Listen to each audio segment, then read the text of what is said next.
इदानीं दिनद्वयात् प्रौढमनोरमा ग्रंथम् आश्रित्य तत्रापि प्रातिपदिकार्थ लिंग परिमाण वचन मात्रे प्रथमा इति सूत्रम् अधिकृत्य इदानीम् अध्यापनं प्रचलति।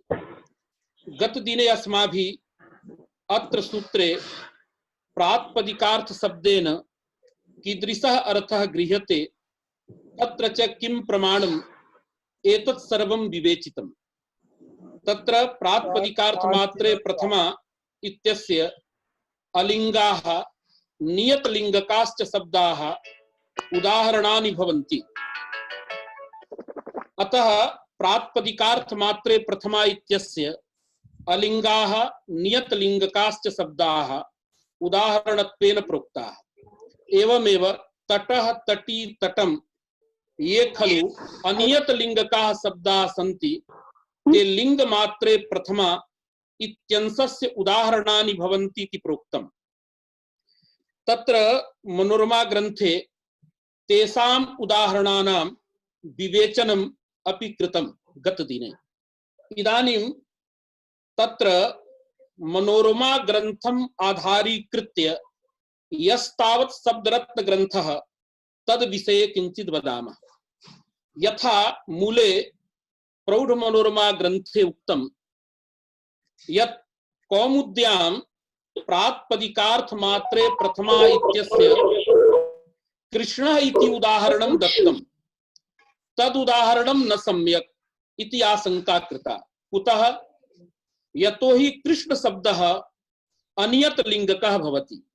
यथा कृष्णा शाटिका, कृष्णं फलं, कृष्णः पुरुषः इत्येवं रूपेण कृष्ण शब्दस्य त्रिषु लिंगेषु प्रयोगः अस्ति इति कृत्वा कृष्ण शब्दः अनियतलिंगकः।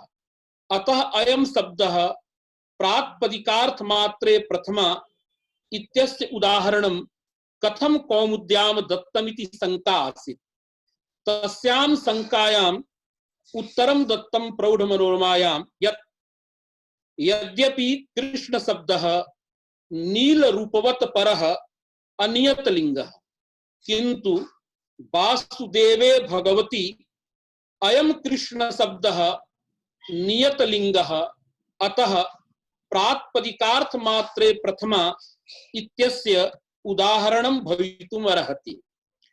तस्मिन् उदाहरणे कृष्ण शब्दः नैव वर्ण विशिष्ट द्रव्य बोधकः अपितु भगवतः वासुदेवस्य बोधकः।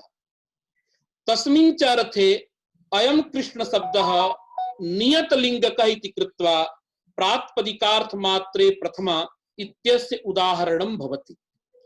इदानीं शब्दरत्नकारस्य शंका प्रकृत सूत्र विषये नास्ति, किंतु यस्तावत् शब्दः दीक्षितेन प्रयुक्तः प्रौढमनोरमायां तस्य शब्दस्य साधुत्वम् अस्ति न वा इति विचारणा प्रवर्तते शब्दरत्न ग्रन्थे। यतो हि तत्र एकः शब्दः प्रयुक्तः दीक्षितेन नील रूपवत् परः। नील रूपवत् परः इति शब्दः नैव साधु इति कस्यचित् आशंका ताम आशंकां निराकरोति शब्दरत्नकारः हरिदीक्षितः। कथम इयं शंका आगता, किं कारणं पूर्वम् अहं वदामि। यथा गतदिने नील रूपवत् परः इत्यस्य विवरणम् इत्यस्य विग्रहः मया प्रदर्शितः। सच विग्रह कथं भवति? नीलञ्च यद् रूपं तत् नील रूपम् इति कर्मधारय समासः। इत्थं तत्र नील रूपवत् परः इति शब्दस्य विवरणं कृतमासीत्। नीलञ्च यद् रूपं तत् नील रूपम्। अत्र कर्मधारय समासः। नील रूपम् अस्ति अस्मिन् इति नील रूपवत् द्रव्यम्। नील रूपवतः परः बोधकः नील रूपवत् परः इति विवरणं भवति। नील रूपवत् इत्यस्य अर्थः नील गुण विशिष्टं द्रव्यम्। तदर्थम् अत्र मूलकृता भट्टोजी दीक्षितेन वृत्तिद्वयं गृहीतम्। एका तावत् वृत्तिः कर्मधारे वृत्तिः समास वृत्तिः, द्वितीया तावत् वृत्तिः तद्धित वृत्तिः, एवं च वृत्तिद्वयेन तादृशः अर्थः सम्पादितः मूले। किन्तु एकः न्यायः वर्तते, न कर्मधारयान् मत्वर्थीयः बहुव्रीहिश्चेत् तदर्थ प्रतिपत्तिकरः। अर्थात कर्मधारयं कृत्वा मत्वर्थीयेन प्रत्ययेन यह अर्थः अवबुध्यते तस्य अर्थस्य अवबोधः यदि केवलं बहुव्रीहिणा भवति, बहुव्रीहि वृत्त्या भवति, तदा वृत्तिद्वयं न कल्पनीयम् अस्य न्यायस्य अभिप्रायः। कुतः लाघवम् अस्ति? पश्यतु अत्र यथा नीलघटवद् भूतलम् अथवा नीलघटं भूतलम्। अत्र यदि एवं क्रियते नीलः घटः यस्मिन् भूतले तत् नीलघटं भूतलम्, अर्थात यस्मिन् भूतले नीलः घटः वर्तते तद भूतलं नीलघटम् इति पदेन ज्ञायते। अतः केवलम् अत्र बहुव्रीहि समासः, तेनैव समासेन तत्र नीलघट विशिष्टं भूतलम् अवबुध्यते। तर्हि किमर्थं नीलश्चासौ घटः इति पूर्वं कर्मधारयः, अनन्तरं नीलघटः अस्ति अस्मिन् इत्यर्थे मतु प्रत्ययः, तदा रूपं भवति नीलघटवद् भूतलम्। अत्र कर्मधारयं कृत्वा मतुप प्रत्ययेन यस्तावत् अर्थः अवबुध्यते तस्य अर्थस्य अवबोधः केवलं बहुव्रीहि समासेन भवितुम् अर्हति। अतः नीलघटं भूतलम् इत्येव वक्तव्यं, न तु नीलघटवद् भूतलम्। अत्र वृत्तिद्वयं कल्पनीयम् इति कृत्वा गौरवं, तत्र एकया एव वृत्त्या तादृशस्य अर्थस्य प्रतीतिः, अतः लाघवम्। अतः लाघव मूलकः अयं न्यायः वर्तते, न कर्मधारयान् मत्वर्थीयः बहुव्रीहिश्चेत् तदर्थ प्रतिपत्तिकरः। अस्य न्यायस्य सत्त्वे भट्टोजि दीक्षितेन कर्मधारयं कृत्वा यस्तावत् मत्वर्थीयः प्रत्ययः आनीतः, अतः तद्घटितः यः शब्दः नीलरूपवदिति तस्य शब्दस्य साधुता नास्ति। कुतः? न्याय विरुद्धत्वात्। अनेन न्यायेन तत्र बहुव्रीहि क्रियताम्, बहुव्रीहि समासेनैव तादृशस्य अर्थस्य प्रतीतिः। पश्यतु अत्र इदानीं वक्तव्यमस्ति, यस्मिन् द्रव्ये नीलरूपम् अस्ति तादृशे द्रव्ये यदा कृष्ण शब्दः तदा स शब्दः अनियत लिंगः। अयम् अर्थस्तु केवलं बहुव्रीहि समासेनैव वक्तुं शक्यते। तथा ही नीलम रूपम यस्मिन् तद्द्रव्यं नीलरूप द्रव्यं, नीलरूपम, नीलम रूपम यस्मिन् तत् नीलरूपम, अर्थात नील गुण विशिष्टम द्रव्यम। तस्य परः बोधकः नीलरूप परः अयम कृष्ण शब्दः अनियत लिंगः इत्येव वक्तव्यमासीत् भट्टोजि दीक्षितेन। किन्तु भट्टोजि दीक्षितेन किं कृतं? नीलञ्च यद् रूपं तत् नीलरूपम्, नीलरूपम् अस्ति अस्मिन् इति नीलरूपवत्। अत्र पूर्वं कर्मधारयः, तदनन्तरं मतु प्रत्ययः, एवञ्च वृत्तिद्वयस्य अत्र कल्पना कृता। तदपेक्षया बहुव्रीहिरेव उच्यताम्। तत्र केवलं बहुव्रीहि समासेनैव तादृशस्य अर्थस्य अवगतिर्भवति।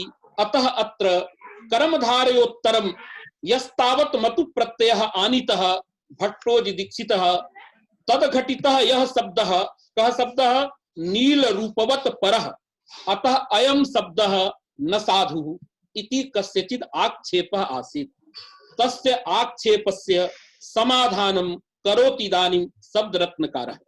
स वदति, यद्यपि लाघव मूलकः अयं न्यायः वर्तते, अस्मिन् न्याये स्वीक्रियमाणे लाघवम् अस्ति।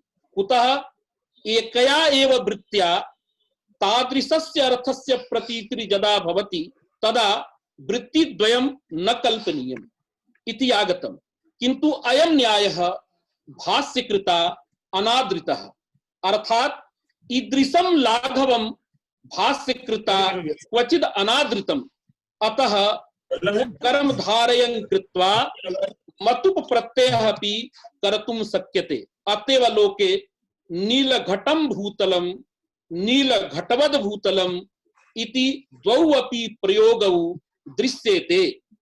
तत्र एकया वृत्त्या यह अर्थः प्रतीयते तादृशस्य अर्थस्य बोधाय वृत्तिद्वयमपि तत्र तत्र लोके दृश्यते।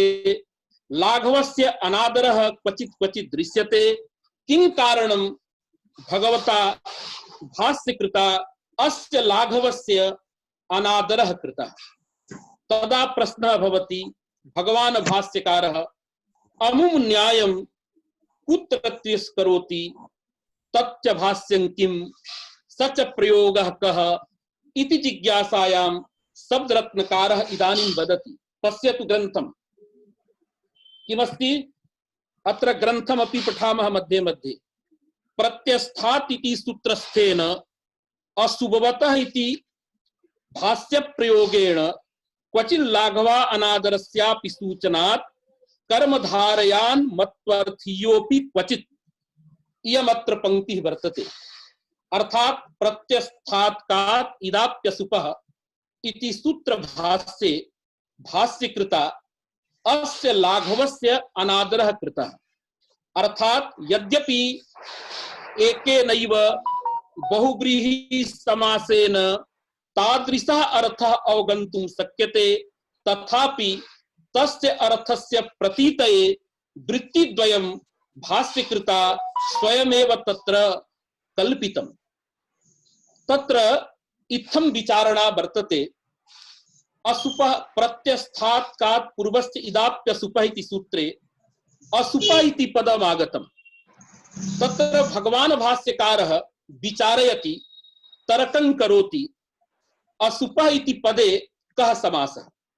इदमपि भवद्भिः सर्वैर्ज्ञेयं, टीकाकृतभिः सर्वत्र उक्तम्।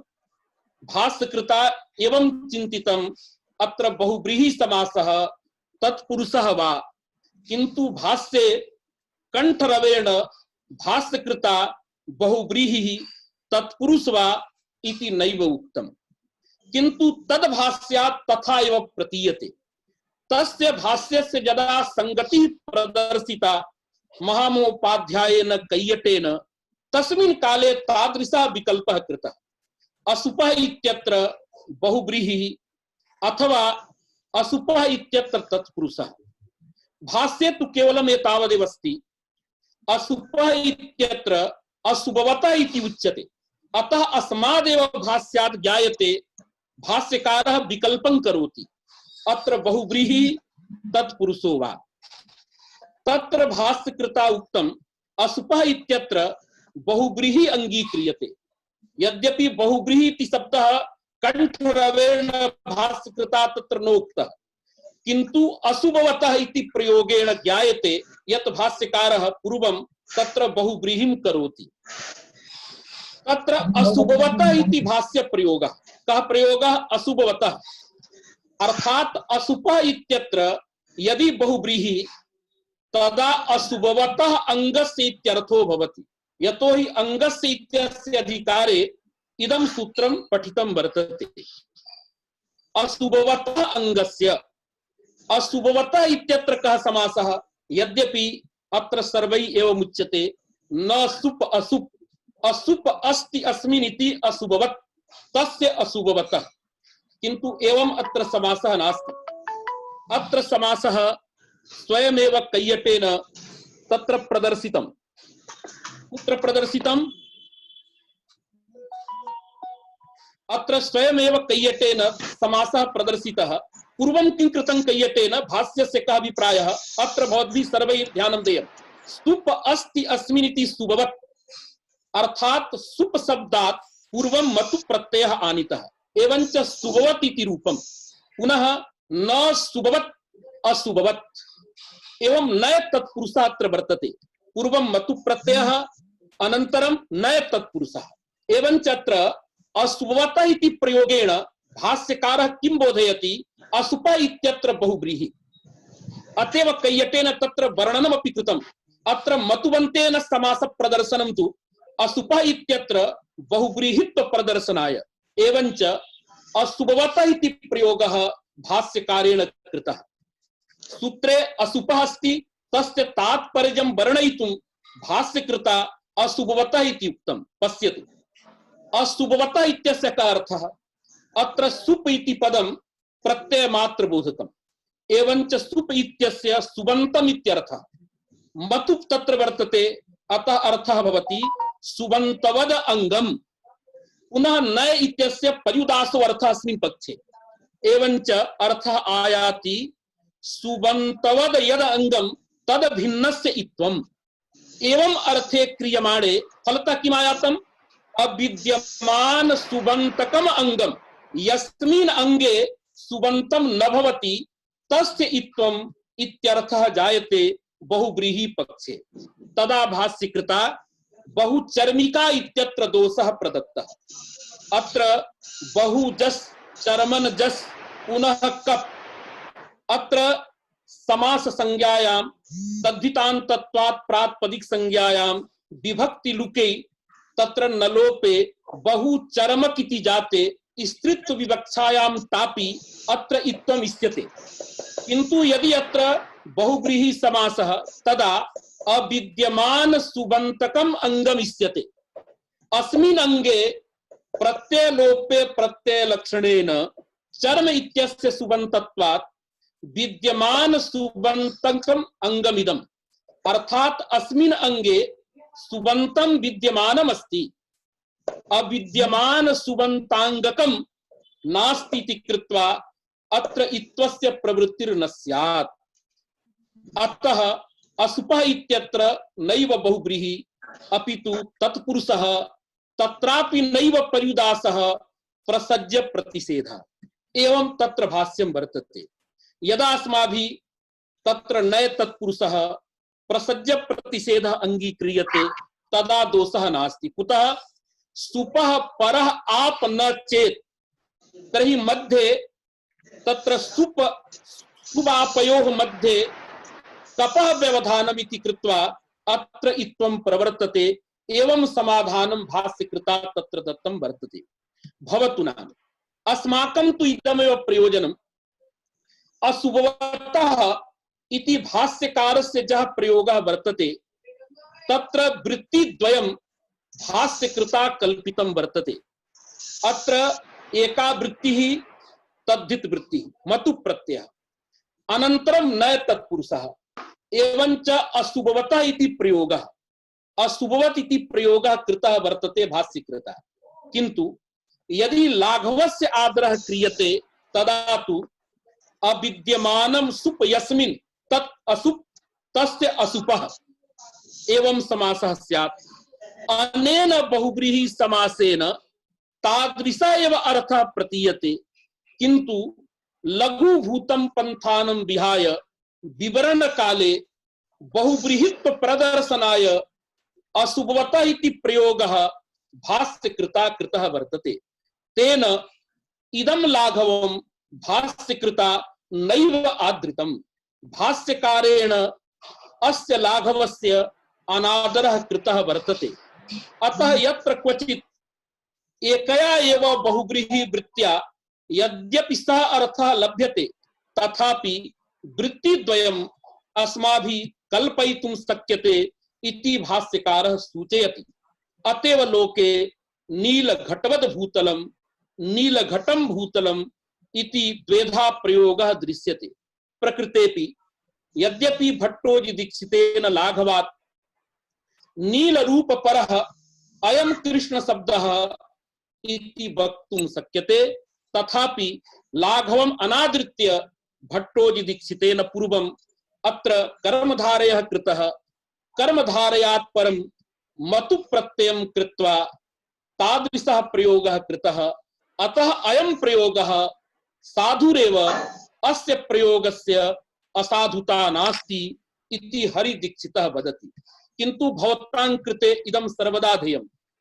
इदं तु जातम् न कर्मधारयान् मत्वर्थीयः बहुव्रीहिश्चेत् तदर्थ प्रतिपत्तिकरः अयं न्यायः सार्वत्रिकः नास्ति, अतः क्वचित् क्वचित् वृत्तिद्वयं भवति। किंतु अत्र शब्दरत्ने तो गुरुदेव, तो एकया वृत्त्या एव अर्थबोधने संभवे वृत्तिद्वय कल्पना अनौचित्यम, ऐसा ही न्याय स्वरूप होना था। ये विशेष रूप से क्यों निर्देश किया? कर्मधारयात् मत्वर्थीयो यदि बहुव्रीहिश्चेत् प्रतिपत्तिकरः करके विशेष निर्देश क्यों किया? फिर गुरुदेव म्यूट कर दिया आपने। अत्र न्याये कर्मधारय पदम वृत्त्यंतरस्य उपलक्षणं श्रूयते। श्रूयते। किमस्ति अशुभवतः इत्यत्र कर्मधारयः नास्ति। तत्र किं जातं पश्यतु। पूर्वं नय तत्पुरुषः नय समासः अनन्तरं तत्र मतु। तत्र कर्म दोनों विग्रह में ये वो न्याय नहीं लग सकता ना। वो नई तत्पुरुषानंतरम तद्धितवृत्तिर्वा भवतु तद्धितवृत्त्यनंतरम नई समासो वा भवतु। ये निर्देश कर्मधारयात् मत्वर्थीय इस निर्देश को, इस न्याय को समर्थन नहीं कर सकता वो। हाँ। अतः वृत्त्यंतरस्य उपलक्षणम्। अन्यत् किमस्ति अन्यदपि तद् अग्रे वदामि, शृण्वन्तु। इदानीं बहवः अत्र विषयाः सन्ति। अयं मया किं वक्तव्यमस्ति, अस्य शब्दरत्न ग्रन्थस्य यादृशं पाठनं क्रियते वस्तुतः भाष्ये तथा नास्ति। तत्र विद्वद्भिः किं क्रियते, अशुभवतः इत्यत्रापि पूर्वं नय तत्पुरुषः अनन्तरं मतु प्रत्ययः, किन्तु एवं तत्र विग्रहः नास्ति। तत्र तु सुप अस्ति अस्मिन् इति शुभवत् न शुभवत् अशुभवत् एवं प्रकारेण तत्र विग्रहः। किन्तु इदं समानं। तत्र एकया एव बहुव्रीहि वृत्त्या तादृश अर्थः प्रतीयते चेत् तर्हि मतु प्रत्ययं कृत्वा मतुवन्तेन नय समासः किमर्थः? तेन इदं ज्ञायते अस्य लाघवस्य भाष्यकृता अनादरः कृतः इति। अवगतम्? इदानीं न्यायस्वरूपं पश्यामः। अत्र न्यायस्वरूपमस्ति न कर्मधारयान् मत्वर्थीयः बहुव्रीहिश्चेत् तदर्थ प्रतिपत्तिकरः। यदि बहुव्रीहि वृत्तिद्वयस्य अर्थं प्रतिपादयितुं समर्थः तदा वृत्तिद्वयं न कल्प्यते। किन्तु बहुव्रीहि वृत्तिः तत्र वृत्तिद्वयस्य अर्थं वक्तुं न शक्नोति, तदा तु वृत्तिद्वयं कल्पनीयमेव। कुतः? यथा एकः प्रयोगः अस्ति कृष्ण सर्पवद बल्मीकम्। अत्र पश्यतु, पूर्वं कृष्णसु सर्पसु इति कर्मधारयः। किमस्ति? कृष्णसु सर्पसु इति कर्मधारयः। कर्मधारयात् परम् अत्र मतु प्रत्ययः। एवञ्च कृष्ण सर्पवद बल्मीकम् इति रूपं भवति। अत्र तु कर्मधारयः अनन्तरं मतु प्रत्ययः कथम् इति प्रश्नः आयाति। तस्य प्रश्नस्य उत्तरे अत्र बहु भैरवी टीकायां लिखितम् एवमस्ति। अत्र बहुव्रीहि समासः वृत्तिद्वयेन प्रतीयमानम् अर्थं वक्तुं नैव समर्थः। अत्र बहुव्रीहि समासेन तादृशस्य अर्थस्य प्रतीतिर्न भवति यादृशस्य अर्थस्य प्रतीतिः वृत्तिद्वयेन जायते। कः अर्थः? यदि एवं अर्थः स्यात् कृष्णः सर्पः अर्थात काला साप, कृष्ण सर्पः अस्ति अस्मिन् अर्थात काला साप वाला बल्मीक एवं अर्थस्य प्रतीतिः इष्यते, तदा तु बहुव्रीहि समासेन तादृशस्य अर्थस्य प्रतीतिः भवितुम् अर्हति। किन्तु अत्र कृष्ण सर्प शब्दः संज्ञा शब्दः। तत्र जाति विशेषावच्छिन्नस्य सर्पस्य बोधकः कृष्ण सर्प शब्दः, न तु कृष्ण वर्ण विशिष्टस्य सर्पस्य बोधकः। अतः अत्र यदि साक्षात् बहुव्रीहि क्रियते, कृष्णः सर्पः यस्मिन् तत् कृष्ण सर्पम तदा अर्थस्य प्रतीतिर्भवति कृष्ण वर्ण विशिष्टः, अर्थात काला साप है जिसमें ऐसे बल्मीक की प्रतीति होगी, किंतु तादृशस्य अर्थस्य प्रतीति ही अत्र नेष्टा। अत्र प्रतीति वर्तते जाति विशेषावच्छिन्नः जह कृष्ण सर्पः तस्य बल्मीकम्, तस्य अर्थस्य प्रतीतिस्तु अत्र कर्मधारयोत्तरं यदा मतु प्रत्यय क्रियते तदा एव जायते। कुतः? अत्र कृष्ण सर्पः इति संज्ञा शब्दः रूढः, अतएव अत्र अविग्रह समासः।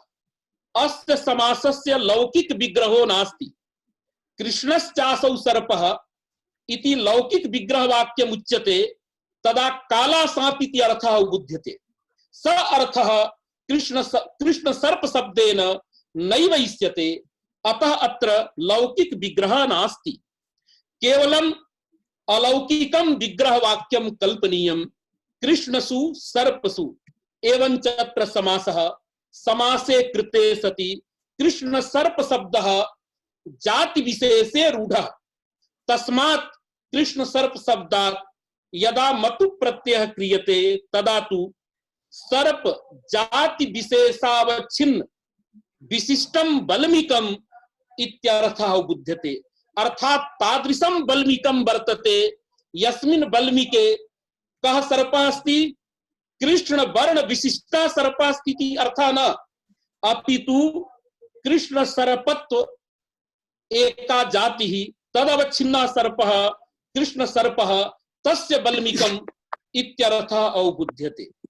अतः यत्र स्थल विशेषे बहुव्रीहि समासेन तादृशस्य अर्थस्य प्रतीतिः भवितुं नार्हति, तस्मिन् स्थले वृत्तिद्वयं कल्पनीयम्, अतएव न्याये किं दत्तं चेत् इति पदं दत्तम्। अर्थात न कर्मधारयान् मत्वर्थीयः बहुव्रीहिश्चेत्, यदि बहुव्रीहि समर्थः तादृशम् अर्थं प्रतिपादयितुं, यदि बहुव्रीहि समासेन तादृशस्य अर्थस्य प्रतीतिः भवितुं नार्हति, अतः तादृशे स्थले अस्माभिः अगत्या वृत्तिद्वयं कल्पनीयम्, अतएव अत्र चेत् पदं दत्तम्। हरि ओम गुरु। हाँ, तत्र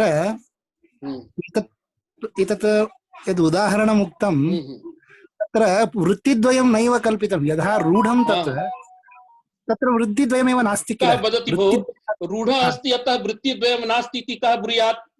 संज्ञा शब्द रूढे संज्ञा शब्दे एव नास्ति। अतएव मध्ये मध्ये समासे कुत्रचित् उच्यते तत्र वाक्येन संज्ञानवगमात् नित्य समासोऽयं श्रुतन्नवा समास प्रकरणे यदि कृष्ण पदं भिन्नं सर्प पदं भिन्नं मेलनं कथं, काचित् प्रक्रिया अवश्यं वक्तव्या। अतः पदद्वयस्य एकीकरणमस्ति तदा तु समासः भवेदेव, किन्तु तत्र समासः तत्र लौकिक विग्रहः न भवति। कुतो न भवति? यथा अस्माकं नाम ब्रजभूषणः, तद्दिने अस्माभिः उक्तं ब्रजभूषणः इत्यत्र समासः नास्ति इति न, किन्तु लौकिक विग्रह वाक्यं नास्ति। यतोहि ब्रजभूषण इति समस्तेन पदेन यस्य मांसपिंड विशेषस्य बोधः भवति तस्य मांसपिंड विशेषस्य तत्र लौकिकेन वाक्येन बोधो न जायते। यदि ब्रजस्य भूषणम् आनय इति उच्यते तदा तु कृष्णः आनीयते, तत्र समासः एव नास्ति इति न। अवगतम्? अस्तु, प्रश्नः अन्ते क्रियताम्, मध्ये किं भवति? अत्र लाइव अपि चलति। अवगतम्? अवगतम् अवगतम् अवगतम्, सम्यक्। अतः अत्र इदम् अन्ते आगतं भट्टोजि दीक्षितेन कृष्ण तत्र नील रूपवत् परः इति यस्तावत् शब्द प्रयोगः कृतः स प्रयोगः असाधुर्नास्ति, अपितु तस्य प्रयोगस्य साधुता वर्तते। साधुतायां प्रमाणम् अस्माकं भाष्यमेव। अवगतम् इदानीं? किंच एतदपि सर्वथा अवधेयं भाष्यस्य अन्यथा वर्णनं न कार्यम्। यथा मया उक्तं तथैव भाष्ये वर्तते, भाष्यं तथैव पठनीयम्। अस्तु, इदानीम् अग्रे मूले आगच्छामः। इदानीं किं भवति? तटः तटी तटम् इत्यादीनि लिंगमात्रे प्रथमा इत्यस्य उदाहरणानि। कुतः? तट प्रातिपदिकस्य तटः तटत्वम् एतद्द्वयं नियतोपस्थितिकम्। किंतु तट तटत्वापेक्षया यल्लिंगम प्रतीयते स्त्रीत्वं पुंस्त्वं नपुंसकत्वं तच्च नियमेन नैव प्रतीयते। अतः लिंगम अत्र नैव नियतोपस्थितिकम्। अतः लिंगम प्रातिपदिकार्थः अत्र न भवति। लिंगस्य आधिक्यं वर्तते। अतः लिंगाधिक्ये प्रथमा विधानाय सूत्रे भगवता पाणिनिना लिंग ग्रहणं कृतम्। एवंच लिंग मात्रे प्रथमा इत्यस्य प्रातिपदिकार्थापेक्षया यत्र लिंग मात्रम अधिकं भासते ततः स्वार्थे प्रथमा। अतः प्रकृते यथा तट इति प्रातिपदिकम् अत्र प्रातिपदिकार्थः तटः तटत्वं तदपेक्षया अधिकं वर्तते पुंस्त्वं स्त्रीत्वं नपुंसकत्वं वा। लिंगाधिक्ये अत्र सत्वेपि लिंग मात्रे प्रथमा इत्यंशेन प्रथमायां सत्यां तटः तटी तटम इत्यादीनि रूपाणि सिद्ध्यन्ति। अतः ये शब्दाः अनियत लिंग का भवन्ति तेभ्यः सर्वेभ्यः शब्देभ्यः लिंग मात्राधिक्ये लिंग मात्रे प्रथमा इत्यंशेन प्रथमा वक्तव्या भवद्भिः सर्वैः। इदानीं मुख्य विषय आगतः प्रातिपदिकार्थ लिंग परिमाण वचन मात्रे प्रथमा इति सूत्रे भगवता पाणिनिना परिमाण ग्रहणं कृतम्। तस्य अर्थः भवति परिमाण मात्रे प्रथमा। परिमाण मात्रे प्रथमा इत्यत्र परिमाण पदम् आगतम्। पूर्वं परिमाण पदस्य कः अर्थः भवद्भिः ज्ञायते एव। यद्यपि यथा ब्राह्मण इति उच्यमाने मनुष्य सामान्यस्य बोधो न भवति तथैव परिच्छेदक पदं सामान्य बोधकम् अर्थात परिच्छेदकम मापकम एते शब्दाः तत्र परिच्छेदक सामान्यस्य बोधकः। परिमाण शब्दस्तु परिच्छेदक विशेषस्य बोधकः अस्ति। यथा कारिकायां क्वचित् लिखितमपि तत्र ऊर्ध्वमानं किलोनुमानं परिमाणं तु सर्वतः आयामस्तु प्रमाणं स्यात्। अतः यदा सर्वतः मानं भवति तत्रैव परिमाण शब्दस्य प्रयोगः। किंतु अत्र तथा नास्ति। परिमीयते परिच्छिद्यते अनेन इति परिमाणम् अर्थात परिच्छेदकम्। यद्यपि परिमाण शब्दः परिच्छेदक विशेषे किंतु प्रकृत सूत्रे परिमाण शब्दस्य परिच्छेदक सामान्यमर्थः। अतएव यथा परिमाणवाचकेभ्यः शब्देभ्यः प्रथमा भवति तथैव अनुमानवाचकेभ्यः प्रमाणवाचकेभ्यः शब्देभ्यः प्रथमा विभक्तिर् जायते। अतः परिमाणं परिच्छेदक सामान्यम्। अतः परिच्छेदक सामान्ये अर्थे प्रथमा भवति परिमाण मात्रे प्रथमा इत्यस्य सामान्यार्थः। अस्य उदाहरणं भट्टोजि दीक्षितेन दत्तं द्रोणो ब्रीहिः। अत्र पश्यतु द्रोण शब्दः यद्यपि नानार्थकः किंतु प्रकृते उदाहरणे द्रोण शब्दः परिमाण विशेषस्य द्रोणस्य वाचकः। एवंच अत्र द्रोण शब्दः परिमाण विशेषार्थकः वर्तते। तस्मात् परिमाण विशेषार्थ द्रोणवाचकात् द्रोण प्रातिपदिकात् अत्र परिमाण सामान्ये अर्थे प्रथमा विभक्तिः सुविभक्तिर् जायते। अत्र पश्यतु द्रोण इति प्रातिपदिकं वर्तते परिपदिकात् परिमाणे अर्थे अत्र सुविभक्तिर् भवति। एवंच द्रोण सु इति योजनायां शास्त्र कार्ये संपन्ने द्रोणः इति रूपं संधि कार्ये द्रोणो इति रूपम्। अस्माकं तु प्रयोजनम् अत्र वर्तते द्रोण सु इति अवस्थायाम्। अत्र द्रोण शब्दस्य परिमाण विशेषः द्रोणः अर्थः प्रकृत्यर्थः द्रोणः। सु प्रत्ययः अत्र परिमाण सामान्ये परिच्छेदक सामान्ये विहितः वर्तते। अतः सु प्रत्ययस्य परिच्छेदकम् अर्थः परिमाणम् अर्थः। अग्रे व्रीहि प्रातिपदिकं वर्तते। व्रीहि पदस्य व्रीहि अर्थः। एवंच अत्र त्रीणि पदानि त्रयश्च अर्थाः तत्र व्रीहि पदोत्तरं सुविभक्ति वर्तते किंतु तस्याः विभक्ते अत्र प्रयोजनं नास्ति अतएव तद विषये चर्चा नैव क्रियते। अत्र किमस्ति द्रोण इति एकं पदं सु इति द्वितीयं पदं व्रीहि इति तृतीयं पदं पदं नाम अत्र सक्तं पदं यदा पदार्थ विवेचनं क्रियते तदा सुबन्तं पदम् इति नैव गृह्यते न वा तिङन्तं पदम् अपितु प्रकृतिः पृथक् पदं प्रत्ययः पृथक् पदम् एवञ्च अत्र त्रीणि पदानि सन्ति व्रीहि सु द्रोण क्रमः अस्ति द्रोण सु व्रीहि। इदानीं त्रीणि यदि पदानि त्रिभिः पदैः उपस्थापिताः त्रयः अर्थाः अपि सन्ति यथा द्रोण शब्दस्य परिमाण विशेषः द्रोणः अर्थः सुप्रत्ययस्य परिमाण सामान्यम् अर्थः व्रीहि शब्दस्य व्रीहि पदार्थः अर्थः व्रीहि अर्थः। इदानीम् अन्वयः करणीयः संबंधः वक्तव्यः। संबंधः केवलं नियमानुरोधेन न भवति पदार्थानां यादृशी योग्यता वर्तते तादृशः एव संबंधः अस्माभिः वक्तव्यः भवति। यथा ब्राह्मणः मनुष्यः इति उच्यते अयं मनुष्यः ब्राह्मणः तत्र ब्राह्मण पदस्य ब्राह्मण अर्थः मनुष्य पदस्य मनुष्य अर्थः उभयोः कः संबंधः भवितुमर्हति अभेदेव यतोहि मनुष्यस्य विशेषः ब्राह्मणः उभयोर्मध्ये कश्चन भेदः नास्ति अतः सामान्य विशेषयोर् अभेदान्वयः इति नियमः वर्तते। तथैव प्रकृते सुप्रत्ययस्य परिमाण सामान्यम् अर्थः द्रोण इति प्रकृतेः परिमाण विशेषः द्रोणः अर्थः अतः सामान्य विशेषयोर् अभेदान्वयः इति नियमेन द्रोण प्रकृत्यर्थः परिमाण विशेषः द्रोणः अभेद संबंधेन सुप्रत्यार्थे परिमाणे अन्वेति। अवगतम्? यथा राज्ञः पुरुषः इत्यत्र राज पदार्थः पुरुष पदार्थे स्वस्वामी भाव संबंधेन अन्वेति। नीलो घटः इत्यत्र नील पदार्थः घट पदार्थे अभेद संबंधेन अन्वेति।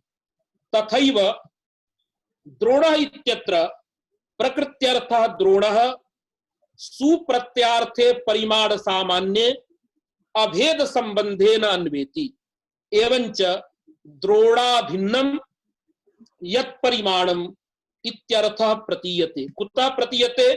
द्रोणः इति सुबन्तेन प्रतीयते अर्थात प्रकृति प्रत्यय समुदायस्य द्रोणाभिन्नं परिमाणम् इत्यर्थः जायते। पुनः अग्रे सुप्रत्यार्थस्य परिमाण सामान्यस्य व्रीहि पदार्थे व्रीहि प्रातिपदिकार्थे अन्वयः वक्तव्यः।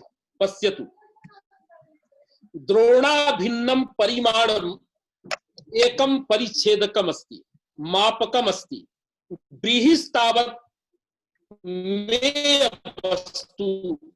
मेयं वस्तु अस्ति मेयः पदार्थः अस्ति परिच्छेद्यः पदार्थः अस्ति एकः परिच्छेदकः अपरश्च परिच्छेद्यः तदा उभयोर्मध्ये परिच्छेद्य परिच्छेदक भाव संबंध। यथा देवदत्तस्य पुत्रः मध्ये जन्य जनक भाव संबंध। अतः प्रकृते परिमाणं परिच्छेदकं मापकं व्रीहिस्तावत् परिच्छेद्यः मेयः अतः उभयोः परिच्छेद्य परिच्छेद्य भाव संबंधेन अन्वयः। एवंच किं भवति? द्रोणाभिन्नं यत् परिमाणं तत् परिच्छिन्नो व्रीहि अथवा द्रोणाभिन्नं यत् परिमाणं तत् परिमेयो व्रीहि द्रोणाभिन्नं यत् परिमाणं तत् परिच्छेद्यो व्रीहि। बहुभिः शब्दैः एतस्य अर्थस्य वर्णनं भवता कर्तुं शक्यते। दीक्षितेन तु कृतं तथा। किं कृतं? द्रोण रूपं यत् परिमाणं तत्परिचिन्नो ब्रीहि। इसका अभिप्राय सामान्य निकला कि द्रोण रूपी जो मापक है उस मापक से नापा गया धान इतना धान है जिसकी इयत्ता परिच्छेदन किस परिमाण के द्वारा हुआ है, तो द्रोण के द्वारा हुआ है। एवंच शाब्दबोधः संपन्नः द्रोणाभिन्नम यत् परिमाणम तत्परिच्छिन्नो ब्रीहिरिति विवेकः कौमुद्याम उक्तम। तत्र ज्ञानम इति नोक्तम विवेकः। विवेक शब्दस्य अर्थः भवति भेद ज्ञानम। यदा प्रकृत्यर्थः कः, प्रत्यार्थः कः, पुनः ब्रीहि पदार्थः कः, एवं भेद ज्ञान पुरस्सरम यदा शाब्दबोधः वर्ण्यते तदा विवेकः इति उच्यते। अतएव दीक्षितेन तत्र ज्ञानमिति नोक्तम। दीक्षितेन उक्तम कौमुद्याम द्रोण रूपम यत् परिमाणम तत्परिच्छिन्नो ब्रीहिरिति विवेकः। अर्थात द्रोणो ब्रीहि इति यद वाक्यम अस्माभिः श्रूयते तस्माद् वाक्यात् द्रोणाभिन्नम यत् परिमाणम तत्परिच्छिन्नो ब्रीहि इति शाब्दबोधः जायते। ईदृशस्य शाब्दबोधस्य संपादनाय सूत्रे भगवता पाणिनिना परिमाण ग्रहणं कृतम् इति भट्टोजि दीक्षितस्य अभिप्रायः। अतएव भट्टोजि दीक्षितेन यथा प्रातिपदिकार्थ मात्रे प्रथमा इत्यस्य पदानि उदाहरणानि दत्तानि, लिंग मात्रे प्रथमा इत्यस्य पदानि उदाहरणानि दत्तानि, तथा परिमाण मात्रे प्रथमा इत्यस्य पदानि उदाहरणानि नैव दत्तानि। कुतः प्रथमोत्पत्तये अत्र सूत्रे परिमाण ग्रहण नास्ति, अपितु यह शाब्दबोधः अस्माभिः प्रोक्तः तादृशस्य इष्टस्य शाब्दबोधस्य संपादनाय अत्र सूत्रे परिमाण ग्रहणं पाणिनिना कृतम् इति भट्टोजि दीक्षितस्य अभिप्रायः। अतएव भट्टोजि दीक्षितेन द्रोणो ब्रीहिरिति वाक्यम् उदाहरणत्वेन दत्तम्। पुनरेकवारम् अहं झटिति वदामि तदा अत्र चर्चां कुर्मः। द्रोणः ब्रीहीति वाक्यं वर्तते। अत्र द्रोण प्रातिपदिकं परिमाण विशेषस्य द्रोणस्य वाचकं, तस्मात् परिमाण विशेष वाचकात् द्रोण शब्दात् परिमाण सामान्ये अर्थे सुप्रत्ययः, ततः ब्रीहि पदम्। तत्र द्रोण इति प्रकृत्यर्थः द्रोणः, तस्य प्रकृत्यर्थस्य सुप्रत्यार्थे परिमाण सामान्ये अभेद संबंधेन अन्वयः।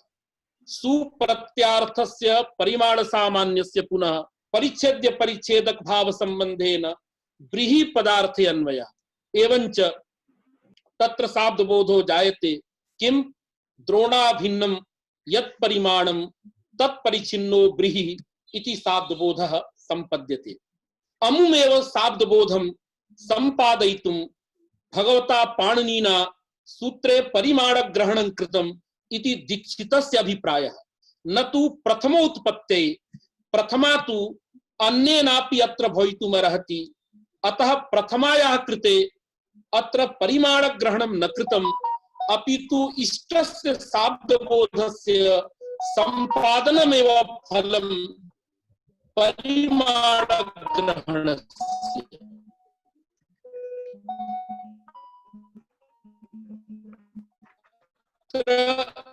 दीक्षितस्य अभिप्रायः। अत्र पुनः आशंका इदानीं क्रियते, यदि इदानीं पठनीयम् अस्ति तत्र शंका भवति।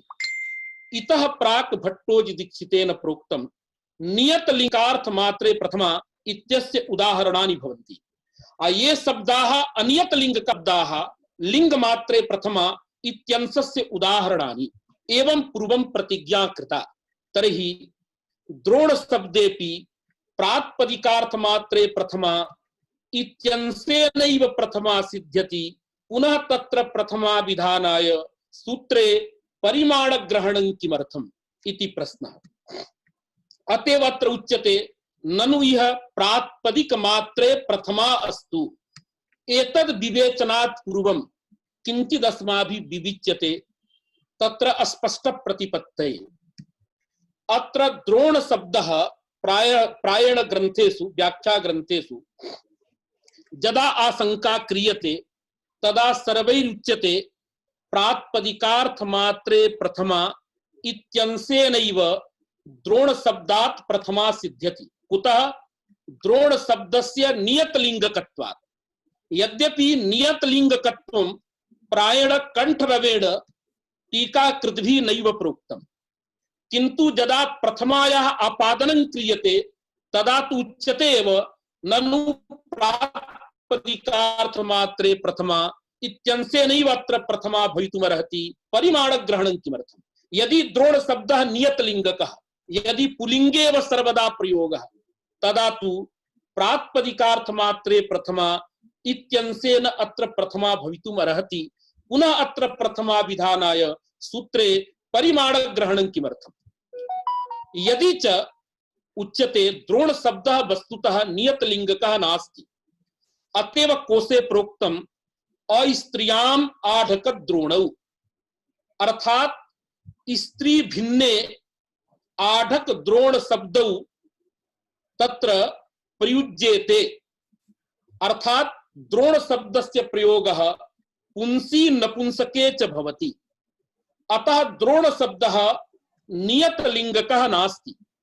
अतः प्रातिपदिकार्थ मात्रे प्रथमा इत्यंशेन प्रथमा भवितुं नार्हति।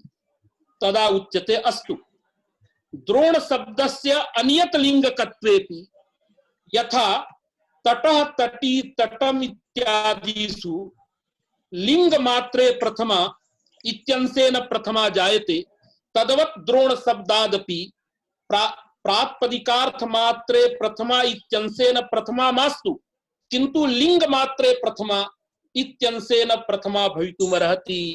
पुनः सूत्रे परिमाण ग्रहणं किमर्थम्? आहत्य अत्र शंका भवति। द्रोण शब्दः यदि नियतलिंगकः तर्हि द्रोण शब्दात् प्रातिपदिकार्थ मात्रे प्रथमा इत्यंशेनैव प्रथमा सिद्ध्यति।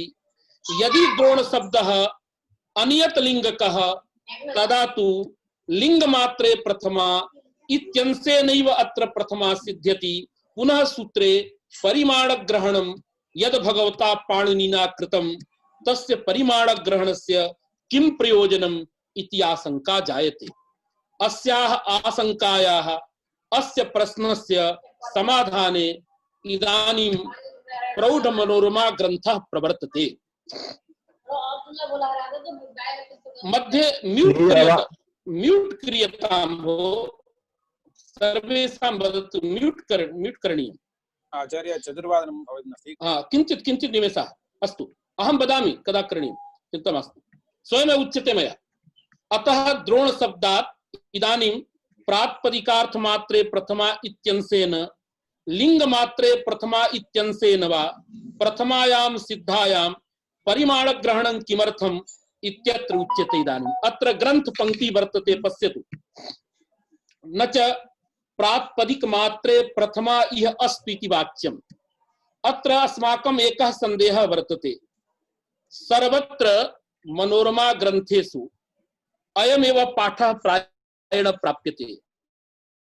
न च प्रातिपदिक मात्रे प्रथमा इह अस्ति इति वाच्यम्, किन्तु अत्र प्रातिपदिकार्थ मात्रे प्रथमा इति शंका करणीया। कुतः? अत्र द्रोण शब्दस्य नियतलिंगकत्वम् अनियतलिंगकत्वम् नियतलिंगकत्वं यदा अस्ति तदा प्रातिपदिकार्थ मात्रे प्रथमा इत्यंशेन प्रातिपदिकार्थे प्रथमा। द्रोण शब्दस्य अनियतलिंगकत्वेपि लिंग मात्रे प्रथमा इत्यंशेन यदा प्रथमा क्रियते तदापि स्वार्थे एव प्रथमा भवति, न तु लिंग रूपे अर्थे अत्र प्रथमा भवति। यथा प्राचाम्मते परिमाण मात्रे प्रथमा इत्यंशेन स्वातंत्रेण परिमाणार्थे प्रथमा न तु प्रातिपदिकार्थे प्रथमा, तथा अत्र स्थितिर् न भवति। प्रातिपदिकार्थ मात्रे इत्यंशेन प्रथमा क्रियताम्, लिंग मात्रे प्रथमा इत्यंशेन वा प्रथमा क्रियताम्, प्रथमा तु प्रातिपदिकार्थे भवति। अतः अत्र प्रातिपदिक मात्रे इति शंकापेक्षया अत्र इदमेव वक्तव्यं न च प्रातिपदिकार्थ मात्रे प्रथमा इत्यंशेन इह प्रथमा अस्ति इति वाच्यम् इति प्रश्नः मया पूर्वम् उत्थापितः। अयमेव प्रश्नः अत्रापि उच्यते। तस्य समाधाने इयं पंक्तिः आगता, तथा सति परिच्छेद्य परिच्छेदक भावस्य संसर्ग विधया भाना अयोगात् इयं पंक्तिः वर्तते। कारणं दत्तं नामार्थयोर अभेद संसर्ग एवेति व्युत्पत्ते अस्य को अभिप्रायः। अत्र पश्यन्तु द्वेधा स्थिति। द्रोण शब्दात् प्रातिपदिकार्थे प्रथमा क्रियताम्, परिमाणे अर्थे वा प्रथमा क्रियताम्। अत्र भेदः समायाति। यद्यपि अस्य ग्रन्थस्य विवेचनं लक्ष्मी टीकाकृद्भिः तत्र झा महोदयैः अन्यैश्च विविधैः प्रकारैः अस्य ग्रन्थस्य व्याख्यानं कृतं, किन्तु यथा बोधे सौकर्यं भवतु तथा अस्माभिः व्याख्यानं क्रियते। तत्र एवमस्ति, द्रोण शब्दात् प्रातिपदिकार्थे यदा प्रथमा तदा इष्टः शाब्दबोधो न भवति इति ग्रन्थकर्तुराशयः। यदा अस्माभिः द्रोण शब्दात् प्रातिपदिकार्थे प्रथमा न क्रियते अपितु प्रातिपदिकार्थ भिन्ने परिमाण रूपे अर्थे प्रथमा क्रियते स्वातंत्रेण, तदा द्रोणो ब्रीहीति वाक्यात् इष्टः शाब्दबोधः जायते।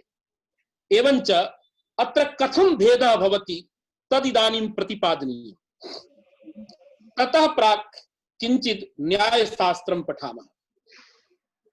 भवद्भिः ज्ञायते यदा शाब्दबोधः भवति, ज्ञानं भवति, तस्मिन् ज्ञाने त्रयः विषयाः भवन्ति।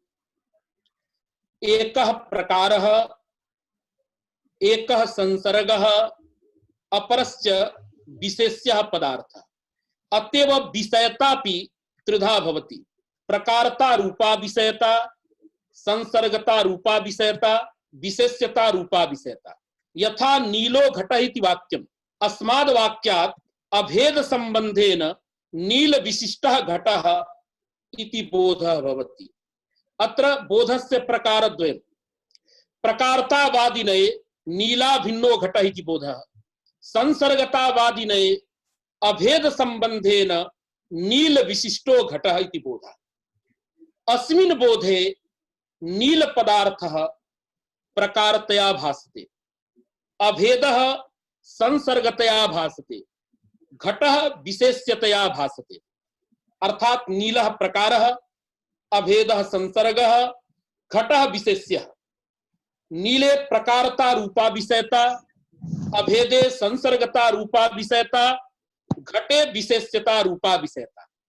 एवमपि वक्तुं शक्यते नीलो घटः इति वाक्यजन्य बोधे प्रकारतया नील पदार्थः भासते, संसर्गतया अभेदः भासते, विशेष्यतया घट पदार्थः भासते। तथैव प्रकृते द्रोणो ब्रीहीरिति वाक्यं वर्तते। अस्माद् वाक्यात् यः बोधः, तस्मिन् बोधे किम् इष्टं मया? द्रोण पदार्थस्य प्रकारतया भानं, संसर्गतया परिच्छेद्य परिच्छेदक भाव संबंधस्य भानम इष्यते। किंतु अत्र प्रातिपदिकार्थे यदा अस्माभिः प्रथमा क्रियते तदा प्रातिपदिकार्थे कृतायां प्रथमायां संसर्ग विधया संसर्गतया परिच्छेद्य परिच्छेदक भावस्य भानं न भवति, अपितु अभेदस्य भानं स्यात्। यथा नीलो घटः इत्यत्र संसर्ग विधया अभेदः भासते, तथैव अत्रापि द्रोणा भिन्नो ब्रीहि इति अनिष्टः शाब्दबोधः स्यात्। तत्र द्रोणः प्रकारतया भासेत, घटः विशेष्यतया भासेत, किंतु संसर्गतया अभेदस्य भानं स्यात्। तच्च भानं नेष्यते अस्माभिः। यतो हि द्रोणः परिच्छेदकः, ब्रीहिश्च परिच्छेद्यः, उभयोः भिन्नत्वात् अभेदः नास्ति, भेदः अस्ति, किंतु नियमेन तत्र अभेदः स्यात्। अभेदः अस्माभिः नेष्यते, तत्र तु परिच्छेद्य परिच्छेदक भाव संबंधस्य भानम इष्यते तस्य संबंधस्य भानम तदायो भवति यदा अस्माभिः द्रोण शब्दात् परिमाणार्थे प्रथमा विधीयते। प्रातिपदिकार्थे यदि प्रथमा विधीयते तदा तु परिच्छेद्य परिच्छेदक भावस्य भानम न भवेत्। कुतः? इदानीं पश्यन्तु किमस्ति, यदा अस्माभिः द्रोण शब्दात् परिमाणार्थे प्रथमा क्रियते तदा द्रोण सु व्रीहि अत्र त्रयः पदार्थाः भवन्ति। एकः प्रातिपदिकार्थः द्रोणः, द्वितीयः प्रत्यार्थः परिमाणं, तृतीयः प्रातिपदिकार्थः व्रीहि। तत्र पूर्वं यः प्रातिपदिकार्थः द्रोणः वर्तते प्रकृत्यर्थः, तस्य प्रकृत्यर्थस्य सुप्रत्यार्थे परिमाणे अभेद संबंधेन अन्वयः भवति। सुप्रत्यार्थस्य परिमाणस्य पुनः परिच्छेद्य परिच्छेदक भाव संबंधेन अर्थात भेद संबंधेन व्रीहि पदार्थे अन्वयो जायते। अत्र नामार्थयोर अभेदेव संसर्गः इति नियमः न प्रवर्तते। कुतः? अत्र साक्षात् द्वयोः नामार्थयोः परस्परम अन्वयः नास्ति। यदि द्रोण रूप नामार्थस्य व्रीहि रूप नामार्थे साक्षात् अन्वयः क्रियते तदा अयं न्यायः प्रवर्तते। अत्र तु पूर्वं एकः नामार्थः द्रोणः, तस्य प्रत्यार्थे अन्वयः, प्रत्यार्थस्य पुनः परिमाणस्य पुनः प्रातिपदिकार्थे अन्वयः। अतः द्वयोः नामार्थयोः साक्षात् अत्र अन्वयः नास्ति इति कृत्वा नामार्थयोर अभेदेव संसर्गः इति व्युत्पत्ति यत्र न प्रवर्तते। किन्तु यदा प्रातिपदिकार्थे प्रथमा क्रियते तर्हि द्रोण शब्दस्य जः अर्थः तस्मिन्नेव अर्थे सुप्रत्ययः भवति। तर्हि नूनमेव सुप्रत्ययः वाचको न भवति। यदि द्रोण पदस्य अर्थेव सुप्रत्ययः तदा तु सुप्रत्ययः अतिरिक्तं कमपि अर्थं न ब्रूते। अतः सुप्रत्ययः द्योतक मात्रम्, तस्य कश्चन अतिरिक्तः अर्थः नास्ति। एवञ्च इदानीं मध्ये प्रत्यार्थः कश्चन नास्ति। साक्षात् द्रोण पदार्थस्य व्रीहि पदार्थे अन्वयः वक्तव्यः।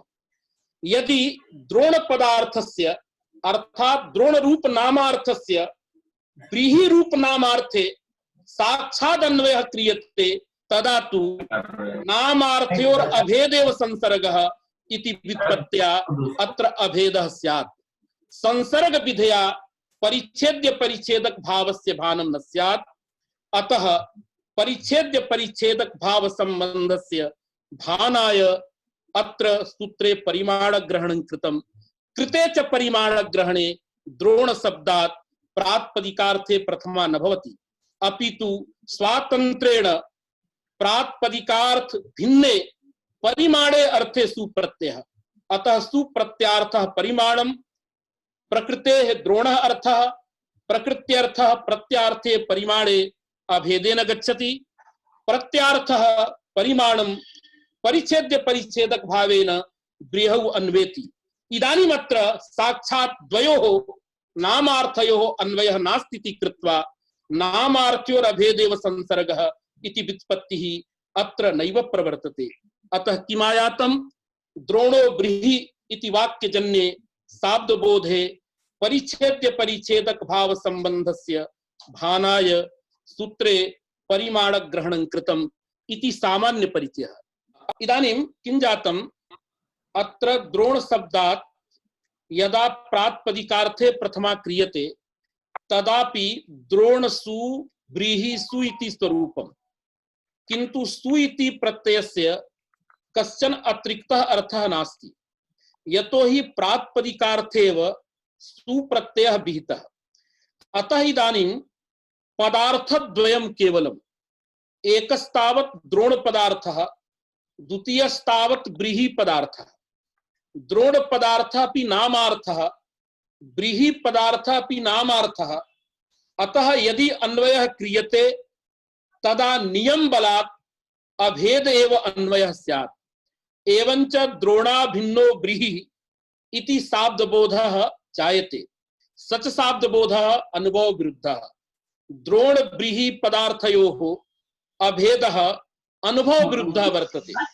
द्रोणस्तावत् परिच्छेदकः ब्रीहिस्तावत् परिच्छेद्यः उभयो भेदस्य लोकानुभव सिद्धत्वात्।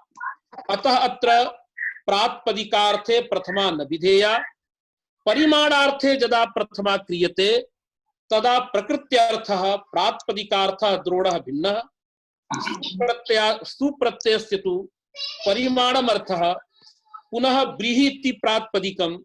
एवञ्च अत्र त्रीणि पदानि त्रयश्च पदार्थाः, तत्र किं भवति, एकः नामार्थः, द्वितीयः प्रत्यार्थः, तृतीयः पुनः नामार्थः। प्रथमः नामार्थः द्रोण रूप नामार्थः, तस्य नामार्थस्य सुप्रत्यार्थे अभेदेन अन्वयः, यतो हि तत्र सामान्य विशेष भावः, यत्र च सामान्य विशेष भावः तत्र तु अभेदः एव भवति।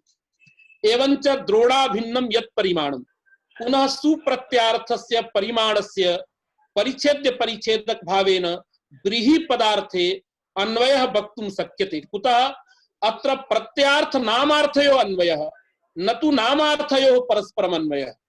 एवञ्च यत् यः इष्टः शाब्दबोधः स शाब्दबोधः जायते। अत्र बहूनां विदुषां किञ्चित् वचनमस्ति, तद् विषये अहं वदामि। अत्र प्रायेण ज्ञानेन्द्र सापकोटा महोदयाः, माताजी, अन्ये विद्वांसः सन्ति। भवद्भिः तं ग्रन्थं दृष्ट्वा अवश्यं विचारणीयं यदिदानीम् अस्माभिः प्रोच्यते।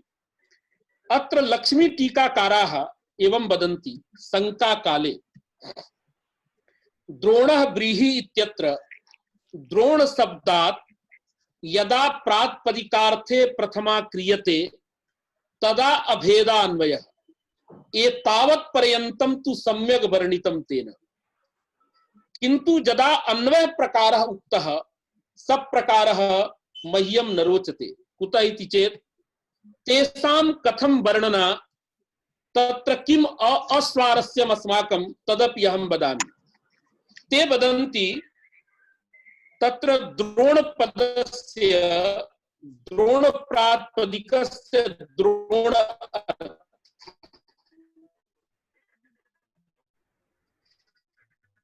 यदा प्रातिपदिकार्थे सुप्रत्ययः क्रियते तदा सुप्रत्ययस्य प्रातिपदिकपदार्थः अन्वयः इदानीं तैः कृतः द्वार्थे प्रातिपदिकार्थे अभेदान्वयः, पुनश्च सुप्रत्यार्थस्य प्रातिपदिकार्थस्य तत्र अभेदान्वयः स्यात् ब्रीहि पदार्थे इत्येवं दूषणं तैः प्रतिपादितम्। किन्तु इदं दूषणं सम्यक् कुतः न प्रतिभाति, भवद्भिरपि विचारणीयम्। यदि सु इति प्रत्ययस्य अतिरिक्तः प्रातिपदिकार्थः वाच्यार्थः अंगीक्रियते, शाब्दबोधे पृथक्तया प्रतीतिर् यदि भवति, तदा तु सः भवेन्नाम प्रातिपदिकार्थः, किन्तु स तु इदानीं प्रत्यार्थः नैव नामार्थः। प्रातिपदिकार्थः इति कथ्यते, किन्तु स तु प्रत्यार्थः संजातः। यदि प्रत्यार्थः तदा नामार्थ्योर अभेदेव संसर्गः इति व्युत्पत्तिः नैव प्रवर्तते, तत्र तु भेदान्वयः कर्तुं शक्यते। अतः एवं वर्णनं न युक्तं प्रतिभाति।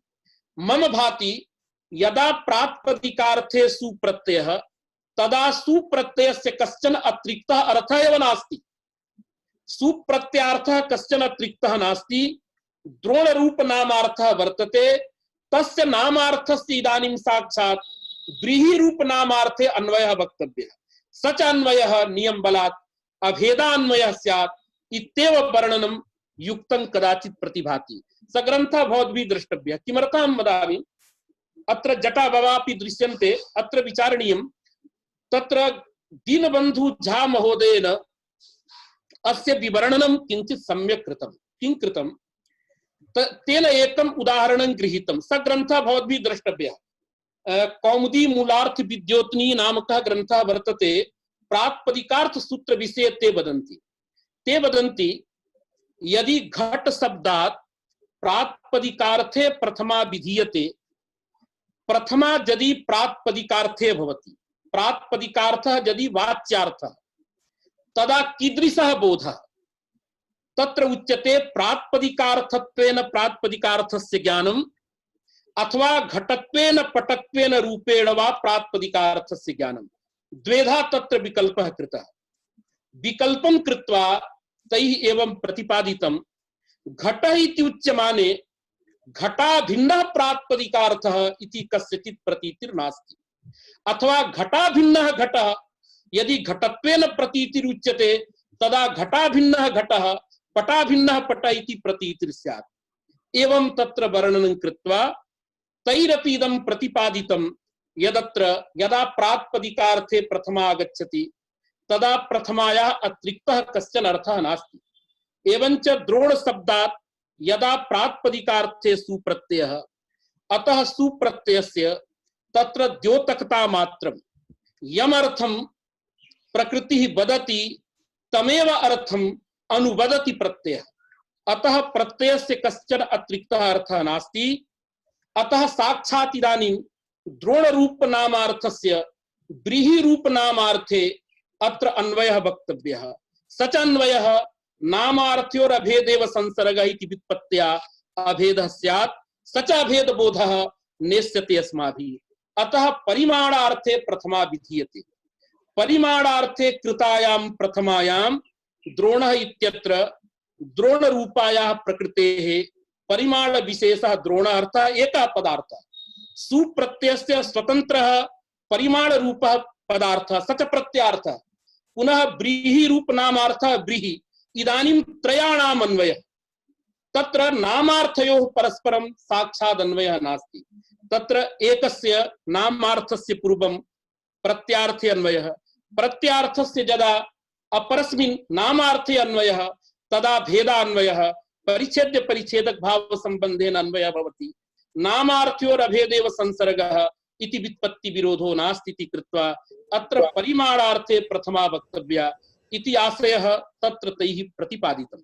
किन्तु लक्ष्मी टीका कथं लिखितं, केन प्रकारेण वा लिखितं, अत्र भवद्भिः सर्वैः एकवारं दृष्ट्वा अत्र वयं सर्वेपि तत्र स्वः परश्वः वा विचारं कुर्मः। यतोहि ते तु अस्माकं गुरूणामपि गुरुवः, अतः अन्यथा तैः न लिखितं स्यादिति अहं मन्ये। किन्तु तत्र झा बन्धु महोदयेन एवं प्रतिपादनं कृतं। तैस्तु यदा शङ्का कृता तदा ते वदन्ति द्रोणः इत्यत्र सुप्रत्ययस्य प्रातिपदिकार्थः, सप्रातिपदिकार्थः प्रतीयते, अन्वयः अपि कृतः। द्रोणाभिन्नः यः प्रातिपदिकार्थः सुप्रत्ययस्य अर्थः, पुनः सुप्रत्ययस्य जः अर्थः प्रातिपदिकार्थः, तस्य प्रातिपदिकार्थस्य अभेदेन अन्वयः व्रीहौ स्यात्। एवं तावदेव यद्यपि प्रातिपदिकार्थः इति शब्देन उच्यतां, किन्तु स तु इदानीं नामजन्य प्रतीति विषयः नास्ति, स तु प्रत्ययजन्य प्रतीति विषयः। अतः प्रत्ययार्थः नामार्थ्योर अभेदेव संसर्गः इत्यत्र तु तदा एव इयं व्युत्पत्तिः प्रवर्तते यदा एकः अर्थः नामजन्य प्रतीति विषयः, अपरोपि अर्थः नामजन्य प्रतीति विषयः, तयोस्तावत् भेदान्वयः। यथा नीलम उत्पलम इत्यादिषु यदि प्रातिपदिकार्थोपि प्रत्ययजन्य प्रतीति विषयः तदा तु नामार्थः न भवति, स तु प्रत्ययार्थः। तत्र इयं व्युत्पत्तिः कथं प्रवर्तते इति यदा कदा मया दृष्टं, तत्र स्थलद्वये स्थलत्रये वा वह ग्रन्थाः अवश्यं द्रष्टव्याः। अस्तु, इदानीं तथा च परिच्छेद्य परिच्छेदक भावस्य संसर्ग विधया भानायोगात् नामार्थयोर अभेदेव संसर्गः नामार्थयोर अभेद संसर्ग एवेति व्युत्पत्तेः। इदानीं व्युत्पत्ति विषये किंचित विचारणीयम्। तत्र नामार्थयोर अभेदेव संसर्गः इयं व्युत्पत्तिः अनुभवः नीलम उत्पलम इत्यादिषु यथा शब्दरत्न ग्रंथे उच्यते। नीलम उत्पलम इत्यत्र नील पदार्थस्य उत्पल पदार्थे अर्थात एकस्य नामार्थस्य अपरस्मिन् नामार्थे अभेदान्वयः अनुभव सिद्धः अतः प्रकृतेपि द्वयोः नामार्थयोः अभेदान्वयः स्यात्। किन्तु नामार्थयोर अभेदान्वयः इत्यस्य को अभिप्रायः? अत्र त्रेधा अभिप्रायः वक्तुं शक्यते। तत्र एवं अर्थ वर्णनं यदि भवति, नाम्नः अर्थौ नामार्थौ तयोः नामार्थयोः अभेदान्वयः। नाम्नः अर्थौ इत्यत्र नाम्नः इत्यत्र एकवचनम्, अर्थौ इत्यत्र द्विवचनम्, एवञ्च अर्थः भवति एकस्य नाम्नः एकस्य प्रातिपदिकस्य यौ द्वौ अर्थौ तयोः परस्परम् अभेदान्वयः। एका व्युत्पत्ति। अपरा व्युत्पत्ति अस्ति नाम्नोः अर्थौ नामार्थौ। नाम्नो इत्यत्रापि द्विवचनम्, अर्थौ इत्यत्रापि द्विवचनम्। अर्थात तत्र नाम द्वयस्य प्रातिपदिक द्वयस्य यत् अर्थद्वयम् तयोः परस्परम् अभेदान्वयः अपरा व्युत्पत्तिः। तृतीया व्युत्पत्तिः या खलु मान्या सा अस्ति नाम्नः अर्थः नामार्थः। पुनः नाम्नः अर्थः नामार्थः, नामार्थश्च नामार्थश्च इति नामार्थौ तयोः नामार्थयोः। एवं त्रिधा व्युत्पत्तिः अत्र भवति। का व्युत्पत्तिः ग्राह्या कुत्र किं दूषणं? तत्र उच्यते नाम्नः अर्थौ नामार्थौ। नाम्नः इत्यत्र एकवचनम्, अर्थौ इत्यत्र द्विवचनम्। अत्र यदि समासः क्रियते तदा अर्थः अवगम्यते अस्माभिः।